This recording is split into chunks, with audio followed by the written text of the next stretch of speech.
Tudo bem? Sou Ricardo Jimenez, um dos editores do blog O Calçadão, e esse aqui é o nosso canal no YouTube, O Calçadão Blog. Desde já, eu peço para que você se inscreva no nosso canal e nos ajude a chegar à marca de 1000 inscritos. O assunto desse vídeo é um assunto bastante atual e polêmico na cidade de Ribeirão Preto. Inclusive foi fruto de uma votação bastante conturbada na última quinta-feira na Câmara de Vereadores, que é a tentativa da administração municipal de terceirizar a educação infantil, creche e pré-escola na cidade de Ribeirão Preto. Esse assunto ele não está circunscrito à realidade municipal de Ribeirão, mas ele é um assunto que nos faz refletir sobre, na verdade, o modelo neoliberal que está sendo implantado no Brasil desde os anos 90 e como a implantação desse modelo neoliberal tem reflexos nos preceitos constitucionais da Constituição de 1988. Então, para a gente entender melhor esse debate e poder chegar na realidade de Ribeirão Preto, a gente tem que voltar um pouquinho no tempo. A Constituição Federal ela tem alguns preceitos importantes. Os preceitos que nós já dissemos aqui em outros artigos e outros vídeos, que protegem os direitos humanos na sua mais ampla definição. O artigo 5º, por exemplo, defende os direitos humanos de primeira geração, que protegem o princípio da liberdade, as liberdades individuais e coletivas. O artigo 6º da Constituição, que defende os direitos sociais, são os direitos humanos de segunda geração, que defendem os preceitos da igualdade. E os direitos humanos de terceira geração são defendidos nos vários estatutos feitos a partir de regulamentações de artigos da Constituição, que defende, por exemplo, a criança e o adolescente através do ECA, que defende os consumidores através do Código de Defesa do Consumidor, que defende o meio ambiente, que defende, por exemplo, os idosos no Estatuto do Idoso, o Estatuto da Igualdade Racial e assim por diante. Portanto, a Constituição brasileira, e principalmente se nós olharmos o seu artigo 6º, os direitos sociais, eu vou fazer questão de ler o artigo 6º da Constituição para a gente poder colocar o debate num ponto certo, né? O que diz o artigo 6º da Constituição Federal?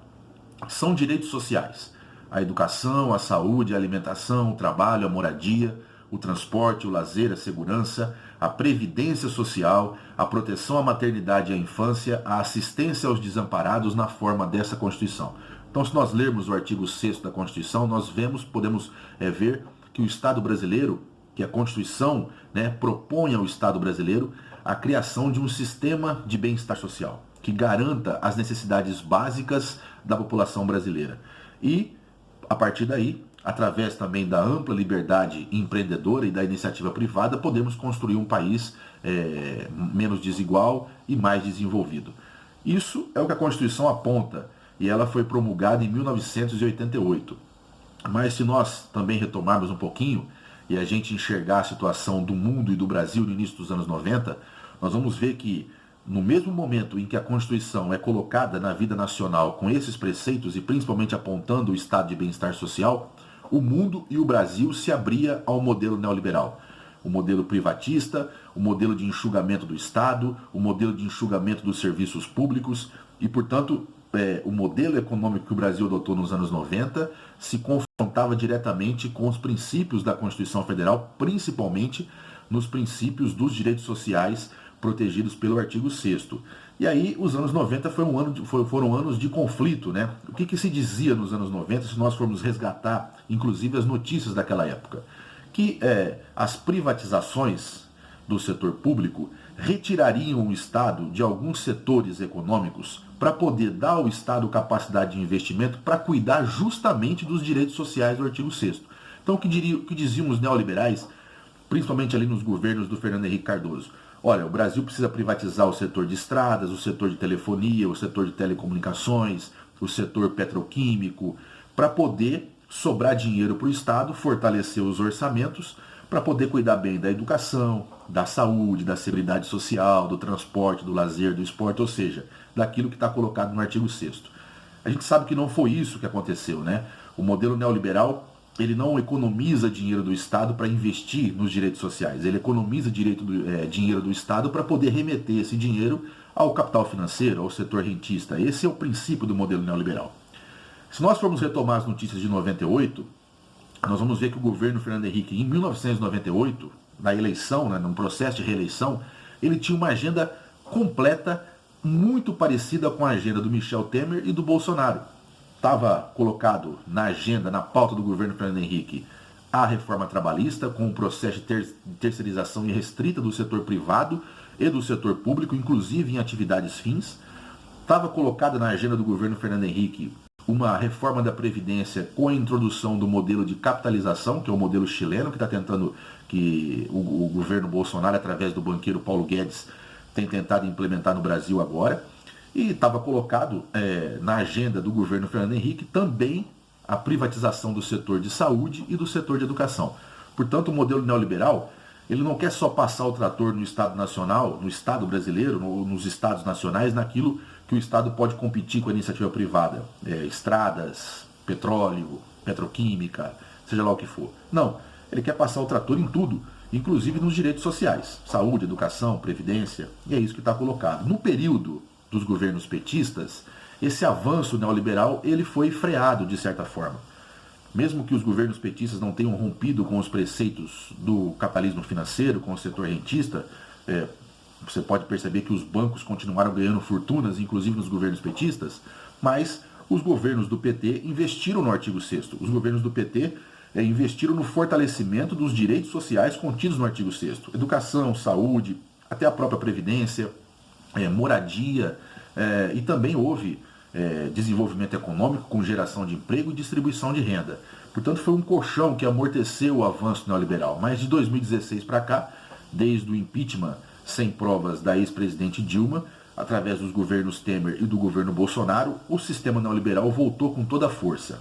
Durante todo esse período, se nós repararmos, os orçamentos públicos e principalmente o orçamento público municipal, ele sofreu um grande desgaste dos anos 90 para cá. E ao mesmo tempo a demanda continuou subindo, ou seja, se nós pegarmos o crescimento da receita de Ribeirão Preto nos últimos 10 anos, de 2009 para cá, nós vamos ver que a média de crescimento do orçamento ribeirão pretano é de média de 5% por ano. E as despesas também crescem em média 5% por ano. Portanto, Ribeirão Preto não tem capacidade de investimento e empata crescimento, de receita e despesa nos últimos 10 anos. E a demanda vai cada vez aumentando. Demanda por educação, demanda por saúde, demanda por moradia, demanda por transporte. E os municípios são os que mais sofrem. Essa é uma realidade colocada. Diante disso, diante da pressão da demanda e do enfraquecimento do orçamento público, qual foi a saída que o Estado brasileiro deu aos estados, aos governadores de estado e aos prefeitos, aos municípios? É repassar alguns serviços públicos para a iniciativa privada na forma de terceirização. Então foram criadas as OS, numa lei inclusive de 1998, lei essa que a Prefeitura de Ribeirão Preto tenta trazer para cá para dar uma legalidade nesse processo de tentativa de terceirização da educação infantil. Portanto, essa lei cria as figuras das organizações sociais, que são as OS, que são organizações sem fins lucrativos, que vão ser responsáveis por algum setor do serviço público, principalmente saúde e educação. Na saúde, a entrada das organizações sociais já vai para mais de 20 anos. Ou seja, uma organização social vai, por exemplo, gerenciar uma UPA ou gerenciar uma unidade básica de saúde. O poder público transfere dinheiro para a organização social compra os equipamentos, gerencia o serviço público e inclusive contrata a mão de obra a partir de um processo de terceirização, não tendo vínculo direto com o Estado e, portanto, não impactando na folha de pagamento, que a lei de responsabilidade fiscal tem um limite ali que os municípios, os estados e a União não podem ultrapassar. Portanto, é toda essa realidade que cerca Ribeirão Preto nesse momento em que a Prefeitura, que já faz o processo de terceirização na saúde há mais de 20 anos, para você ter uma ideia, a UPA funciona dessa forma, as UBDS funcionam dessa forma, o Hospital Santa Lídia funciona dessa forma, e isso em Ribeirão Preto, nos demais municípios e nos estados no Brasil inteiro. E agora esse modelo vai sendo aplicado na educação. É um modelo que vai enfraquecendo a responsabilidade do Estado em investir nos direitos sociais que são garantidos pelo artigo 6º. Contratação sem vínculo, e, portanto, o que faz o poder público, o poder municipal? Ao contratar uma OS para tomar conta de um hospital ou para tomar conta da educação infantil, ele vai repassar esse recurso. O que tem sido colocado, o que tem sido analisado nos números da terceirização no setor público no Brasil inteiro?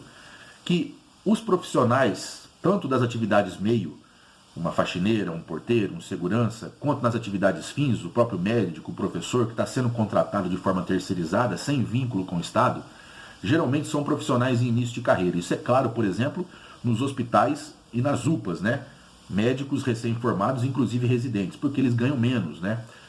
Há, por exemplo, a tentativa de redução na compra de materiais, de insumos, né? No próprio custeio daquele serviço. Portanto, a responsabilidade da organização social é tocar aquele serviço público com o menor custo possível, tanto de custeio quanto de mão de obra, para sobrar recursos para o setor público.